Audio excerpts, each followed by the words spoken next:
자, 안녕하세요. 우리 공중위생관리법 하고 있는 중이거든요. 14조까지는 했고, 이제 15조 들어갈게요. 자, 올려드린 유인물에는 17조가 있을 겁니다. 하여튼 15조 공중위생 감시원 엄청 중요합니다. 공중위생 감시원. 근데 이게 그 식품위생법에 또 가면 식품위생 감시원이 또 있거든요. 그거랑 헷갈려요. 그래서 공중위생 감시원하고 이따가 이제 식품위생법 할 때 두 개를 비교를 좀 할까 합니다. 일단 공중위생 감시원은 자, 어디다 두는지를 좀 신경 쓰셔야 돼. 자, 동그라미 1번에 맨 옆으로 쭉 가시면 특별시, 광역시, 도, 시군구. 아, 여기에 두는구나. 이거 외우셔야 돼. 특별시, 광역시, 도, 시군구에 두고 있어요. 그럼 이 사람들은 어떤 사람이 공중위생 감시원이 될 수 있는데, 이제 시행령 8조로 갈게요. 자, 박스 안으로 들어갑니다. 자, 박스 안에 들어가시면 누가 될 수 있냐면, 거기 동그라미 1번 밑에 1번이 있을 거예요. 위생사요. 위생사. 또는 환경기사 2급 이상의 자격증이 있는 사람. 네, 당일시험 문제 나왔습니다.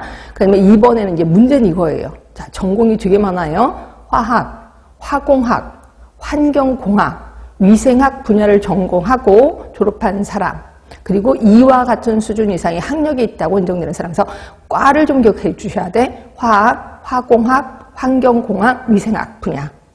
그 다음에 세 번째, 자, 외국에서 위생사, 환경기사 면허를 받은 사람. 아, 우리나라에 오면 또 이렇게 자격을 또 따로 받아야 되나 봐. 그렇죠? 하여튼 외국의 위생사, 환경기사 면허를 받은 사람은 우리나라에 오면 또 자격을 또 받아야 된다. 아시면 되고. 그 다음에 네 번째. 자, 1년 이상 공중위생 행정에 종사한 경력이 있는 사람. 아, 행정인데 공중위생 행정입니다. 그리고 1년 이상입니다. 하여튼 이런 사람들은 공중위생 감시원의 자격을 얻을 수 있다. 그렇죠? 그런데, 자, 뒤로 갈게요. 동그라미 2번입니다. 자, 시도지사, 시구청장이 위에 아까 네 사람 중에 이제 네 호에 해당되는 사람이 되는 건데, 이런 사람만으로는 인력 확보가 곤란해. 이런 사람이 없어. 그러면 어떡하냐 이거죠. 그렇게 되면 공중위생 행정에 종사하는 사람 중에 공중위생 감시에 관한 교육훈련을 2주 이상 받은 사람을 그 기간 동안에 임용할 수 있다는 거예요. 그러니까 원래는 아까 네 사람 중에 한 사람 해야 되는데 그런 사람으로 인력 확보가 곤란해. 그러면 교육훈련을 2주 이상 받은 사람이 물론 거기서 종사를 해야 되는 거죠. 그 종사하는 기간 동안에 공중위생 감시원으로 임명할 수 있다는 거예요. 그러니까 이런 것들도 외워두셔야 돼. 하여튼 교육훈련을 2주 이상 받은 사람. 자, 그럼 이렇게 해서 임명이 됐어요. 그럼 이 사람들은 어떤 일을 하는데? 자, 시행령 9조로 갈게. 이것도 당일시험 문제 나왔습니다. 공중위생 감시원의 업무. 자, 1번. 시설 설비의 확인. 그러니까 어떤 시설을 규격을 이제 예를 들어서 이런 시설을 갖춰야 돼. 이런 규격으로 갖춰야 돼. 이게 정말 갖춰 있는지 이걸 확인하는 거죠. 그다음에 두 번째는 공중위생 영업 관련 시설 설비 위생 상태 확인 검사. 공중위생 영업자의 위생관리 의무, 영업자 준수사항 이행 여부의 확인, 준수를 잘 하고 있는지 이걸 꼭 업무를 확인한다는 거고. 그다음에 네 번째입니다. 위생지도 및 개선명령 이행 여부. 그래서 이거 개선해라고 했는데 제대로 이행했는지 이것도 확인하는 거고요.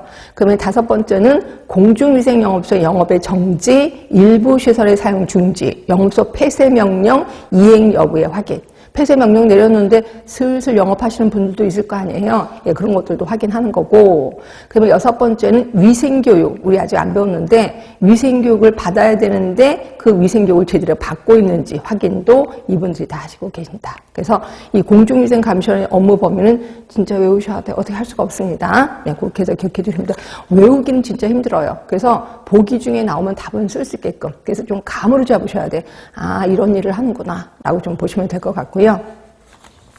자, 그리고 그 밑에 17조로 갈게요. 이제 위생교육. 아까 이제 위생교육 받아야 되는데, 자, 공중위생 영업자는 매년 위생교육을 받아야 해요. 그러니까 매년 받아야 하는데, 받아야 한다야 강제입니다. 그렇죠?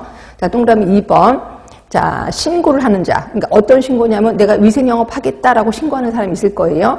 그 신고를 하는 자는 미리 위생 교육을 받아야 돼요. 내가 이제 어떤 위생업을 할 거거든요. 그러면 그거 하기 전에 미리 교육을 받아야 된다는 거죠. 다만 보건복지부령으로 정하는 부득이한 사유로 미리 교육을 받을 수 없을 경우에는 영업 개시 후 6개월 이내에 위생 교육을 받을 수 있다는 거죠. 자, 뭔 소린지 아시겠죠?